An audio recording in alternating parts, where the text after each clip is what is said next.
ប្រទេសកម្ពុជាជាកន្លែងវិនិយោគដ៏ពេញនិយមសម្រាប់វិនិយោគិនបរទេស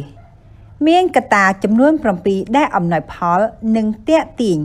ចំណាប់អារម្មណ៍អ្នកវិនិយោគឲ្យមកវិនិយោគនៅកម្ពុជាក្នុងនោះ 1. សន្តិភាពស្ថិរភាពនយោបាយ 2. ច្បាប់នៃការវិនិយោគនិងបរិយាកាសនៃការវិនិយោគមានអំណោយផល 3. រាជរដ្ឋាភិបាលជំរុញការវិនិយោគ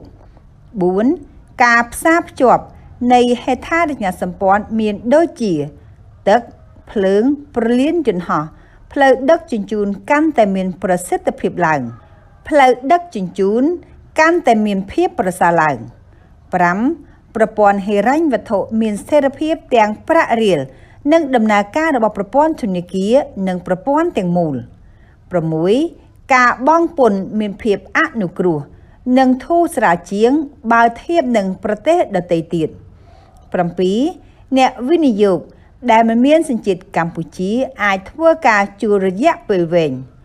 ចំណុចទាំងអស់នេះហើយដែលធ្វើឲ្យកម្ពុជា